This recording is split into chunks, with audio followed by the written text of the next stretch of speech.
Good evening, ladies and gentlemen. Welcome to COASTER-net Update. We've got some breaking news out of Orlando, Florida, where we've just learned that Universal has filed permits to knock down what is left of a lot of the Lost Continent at Islands of Adventure. Now, if you remember, Lost Continent has pretty much been a lost section of the park for the last few years. It has been cannibalized by Harry Potter, and has lost its two main attractions. Poseidon's Fury and the Sinbad stage show are both long gone.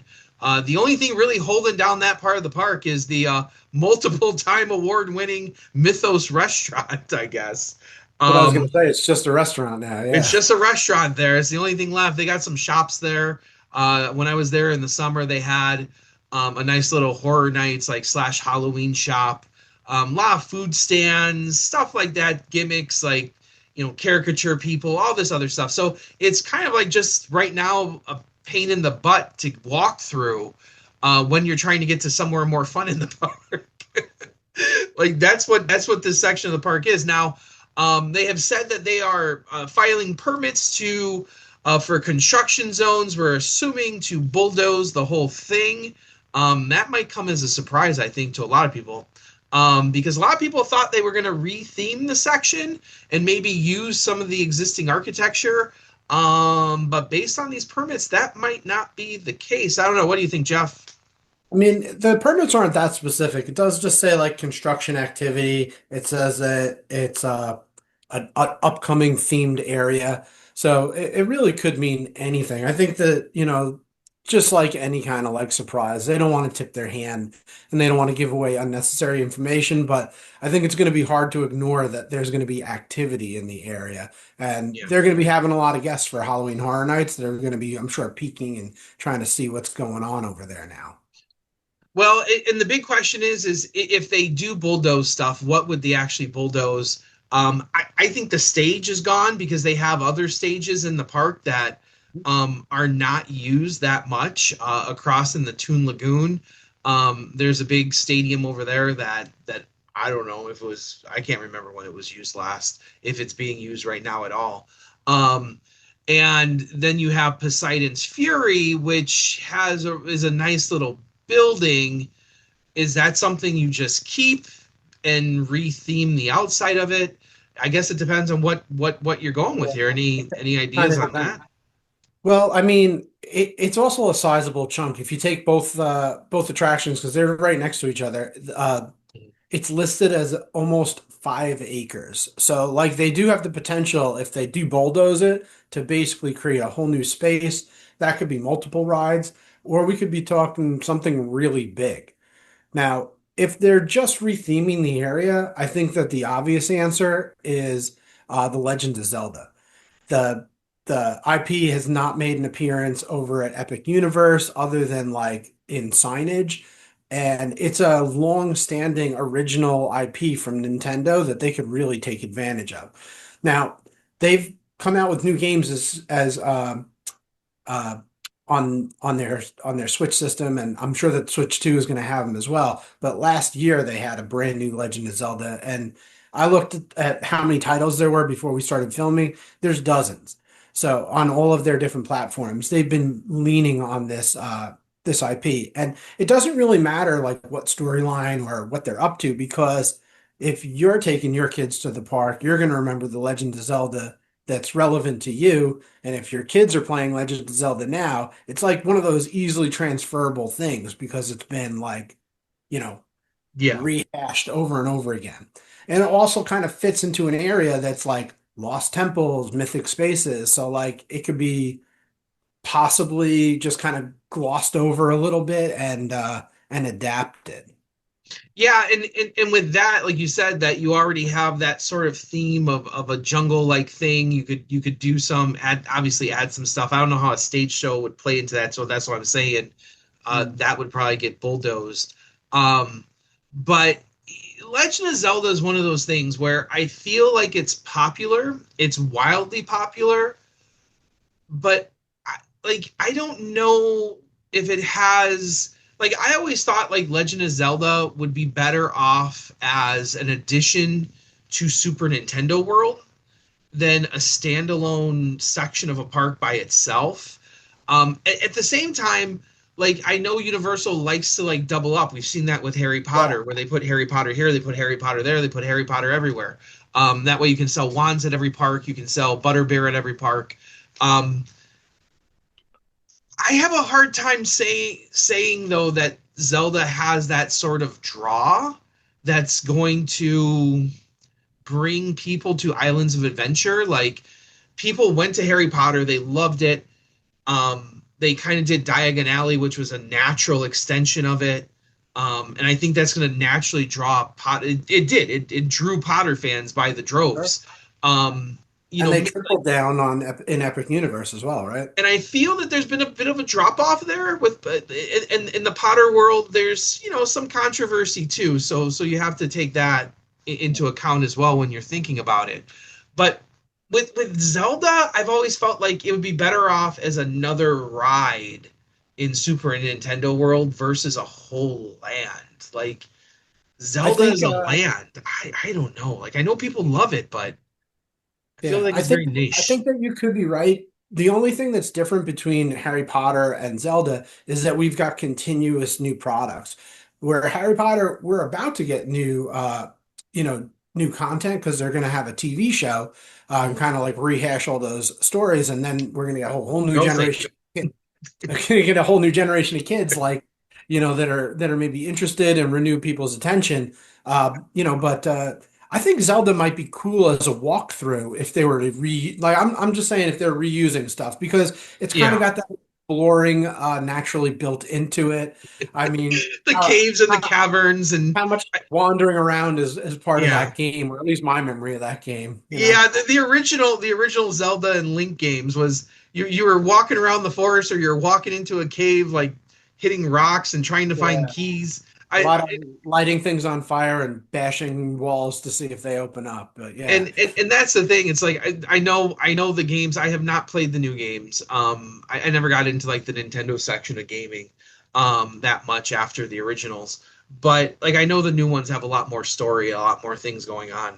But I will say this on the same Nintendo bandwagon, there's a property out there that will set the world afire. That if you really want to bring people back to a theme park, there is one property that Nintendo kind of controls. Like it's Yeah. on the Nintendo system, but like they don't really control it because like the parent company still controls it, and there's always been a discussion whether Disney would get this or whether Universal's going to get it. And with Nintendo now having this relationship with Universal, I feel like there might be a better opportunity for Universal to get it, and that is Pokemon. Um, and you want to talk about merchandising, you want to talk about interactivity inside an Yeah. area. Like I don't know what the rides would look like, but I know every other aspect from a theme park perspective would and that might actually work as a stage show too, to be honest, have like a trainer Right. battle in front of you and do giant Pokemon that come out from anywhere. I don't know how you would do that, but with the way drones are now, like who knows what you can do.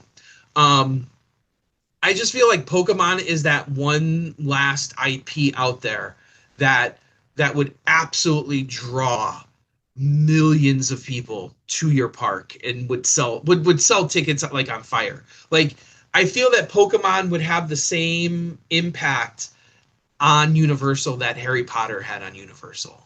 And that's a big statement because Universal got Harry Potter at its very height. And Pokemon has kind of gone through this ebb and flow of popularity and it's been around for just as long as Harry Potter has, but we don't really have that theme park version of it. And now with all this there is a renewed sense of life in the Pokemon franchise right now with people like buying cards. I say stealing, but buying cards by the packages. You've seen the Costco videos, I'm sure. And then like even my son, who I was never into Pokemon, so that is not my thing. But he just gravitated to it as a 4-year-old and has wants to buy cards and wants to be has Pikachu sweatshirts and Pikachu shoes and he is like all in on it. So it's kind of one of those things that just speaks to every generation where it's kind of like dinosaurs almost in that respect. Like Jurassic World is never going to go out of style. You know why? Because kids are always going to love dinosaurs. It's just going to be the way of the world, you know? And so I think Pokemon will be that same thing where kids are always going to love cute little animals that run around and you can catch and fight with. Like who's not going to love that? True. And the original Pokemon customers, they're a little younger than us, but they're also parents now. So like Yeah. you got that same synergy of getting them excited to share something with their kids. And like the interactivity of it, you have the Pokeballs. You could do something with AR or something like that. You could Yeah. either have like card events there as well. Like why not lean into that?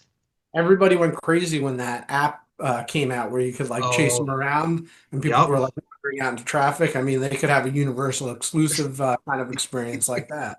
Like seriously, and that's still a popular game as well. Like Pokemon Go is still kicking. I know adults who still go out and play all the time. Like it's still kicking. I thought it was kind of like a fad or whatever, but it is still out there kicking. They are constantly introducing new video games for Pokemon.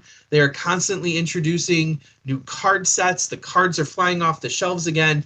So if ever there was a time, I think to strike on the Pokemon franchise and integrate it into a park. I think that time is now. Plus, I can't even imagine the number of stuffed animals you would sell. Like honestly, like I can't. Like, it would probably have to top anything in the park, like from merchandise. Like the question would be, would you sell more Pokemon wands or Pokemon stuffed animals or more Harry Potter wands? Like that's like how much more, who wins that battle? I don't know. And there's some other stuff out there where there's always been the talk of Lord of the Rings, but it seems like that's kind of been earmarked for the British park for some Mhm. reason. I don't know why. Um, that doesn't excite me that much. I don't know. I mean, I liked the movies when they came out, but again, it's like it's really far removed. I feel like Yeah. it's not fresh and in people's like in the front of people's minds right now. So like that very well that could be like a really rich IP that's got a lot of ways that you could have shows and walkthroughs or dark rides or just lots of experiences. But um, even though it's something I like, it doesn't really make me excited because I kind of feel like it should have already been there a decade ago if they were going to do it. Yeah, it feels like that the time has passed for Lord of the Rings. And the other one I'm going to mention too is Star Trek, because there is a rumor that Star Trek would be going to Britain as well. There is Did also a you did rumor you at start one that point. rumor? I might have. I might have. There is also a rumor that Star Trek was going to Epic Universe, in between the two areas. I don't remember the map. So like above How to Train Your Dragon, there's like a little empty section, and then you have like the next. I don't know what's above that, and then you have the hotel in the middle. But some people are saying that maybe that would become a Star Trek section at Epic. Um, if they were to put Star Trek in Islands of Adventure, I will say that it would completely be a different feel for that park because that park kind of has like I don't know, nothing feels like futuristic in that park to me. That you have Seuss Landing, which is kind of like old. You have Marvel, which is living in the 90s. Then you Yeah. have Toon Lagoon, which is living in the 60s and the 70s. And then you have like Jurassic World, that's not really Jurassic World. Most of it still is like Jurassic Park, so it's living in 93. And then you have Harry Potter that's, 20 years old as well. Like, It's a lot of sci-fi, but it's not space. Yeah. yeah, it's not space, and this would be very futuristic. You'd have to raise the whole thing though. So like there is no reusing anything in that section. But I will say that I just started rewatching a lot of the Star Trek shows, especially the newer ones like Discovery and Strange New Worlds, and especially on Star Trek Strange New Worlds, which is kind of like a mini reboot of the original series. Not so much a reboot because they're telling it's a prequel, but they're like rebooting the technology and how things look. The interiors on that show are just utterly beautiful and amazing. the way that they've designed the way that the interior of the Enterprise looks and the stylistic stuff they have in it with the uniforms and everything playing together. I'll tell you what, it would look like a really slick area in a park. And the other thing that leads me to believe that it could be Star Trek is when Universal Hollywood was doing their movie nights campaign where they were doing like little mini not it was almost like a Halloween event but not scary but during the summer. So they had like a Back to the Future section with actors and some interactive stuff you could do. They had a Star Trek section where you could go to the bridge of the Enterprise and like beam up and do like a little mini experience. Back in the day, Vegas had a bigger experience for Star Trek that Cedar Fair actually owned for a little bit of time, I think, because it was under one of the things when Cedar Fair bought Knott's Berry. It was kind of under that deal. But like if Universal went, I feel like they were kind of like testing the waters to see what IPs worked. I feel like Back to the Future might be making a return to Universal Studios, hopefully, to get rid of The Simpsons. Maybe do something more modern would be cool. I would love to see like a Back to the Future swing launch like coaster, kind of like Pantheon or Oh, something like that. I feel like that would just fit perfect with that with theme. DeLorean cars and everything. Yeah, How cool. absolutely. Oh my Go God, that back would and be forth, amazing. back and forth. It Yeah, just fit. I feel like it would work. that would be Maybe outstanding. But then like maybe so throw a tunnel in there. through a little tunnel with some flashing lights. Um, Yeah. but that's why I'm kind of like, well, Universal's been playing around with Star Trek a little bit. And I feel that maybe like people have been asking for a Star Trek themed area. Like they have the one at Movie Park Germany. I think Danny went on that ride, the Enterprise ride out there. And you like kind of like do like a little mini beam up to the Enterprise, and there's a bridge, and you can look around. It's just Star Trek has like some visually really cool stuff. It has a sci-fi feel to it. So even if you don't love Star Trek, I feel that like it would fit into like even like Disney has Tomorrowland, right? So it kind of like that spacey, futuristic, hey, let's do something different. And it gives an aesthetic to that area. And I think that's one that they're missing at Universal is that future aesthetic. They kind of got it with Men in Black a little bit, but Men in Black's like that Yeah. 1960s aesthetic too. Like weird future stuff.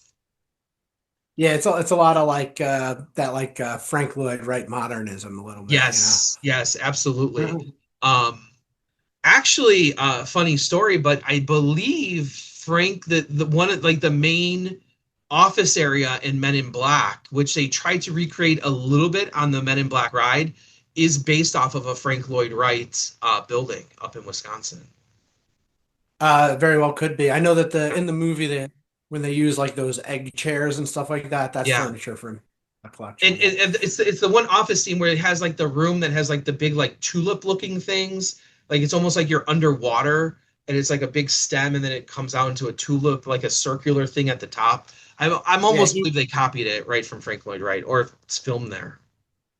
he used like glass rods in office buildings to bring light into spaces. That might be like what you're connected with. Yeah. So we'll see what happens here. I think I think Pokemon would be your best bet. I think Zelda might be your even bet, and then your two Yeah. long shots would be the other stuff. So Yeah. um It could also be like something totally new, totally different. oh for sure.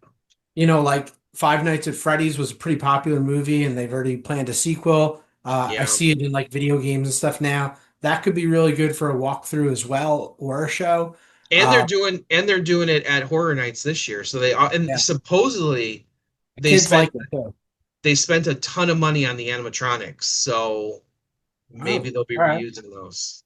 So that could be like a cool way because I know like in Japan they've got walkthroughs that are like horror walkthroughs that they Yeah. run all year round and we don't really have something like that. You Uh, Hollywood tried it with Walking Dead, and I don't know if it's still open or not, but they tried a year-round house in okay. Hollywood, and it was open for a while. I don't know if it's still there, to be honest. Yeah. I don't I keep up know with also at Epic Universe people are freaking out over how good the monsters and stuff like that are. Maybe yeah. they look backwards and maybe something like Creature from the Black Lagoon, that's going to be rebooted. If they could get that going at the same time as the movie, that would be something that would be Or fresh and if you have relevant, enough right? space, maybe you do Jaws and bring back. I know Jaws fits better at Universal, but now with these new boat rides that you have the open water boat ride, I think redoing a Jaws ride it might should be on their radar at some point. I know it takes up a lot of space, but maybe because it's open water, maybe you don't need that space anymore. I don't know. Yeah, So unused. yeah, so well, we will keep you updated, but yeah, these there's going to be some construction going on here, so we'll be excited to see what comes next at Islands of Adventure. So as always, I am Andrew Barczak from Chicago, Illinois. I'm Jeff Goodman on Long Island, New York. Right on, Ride Warriors.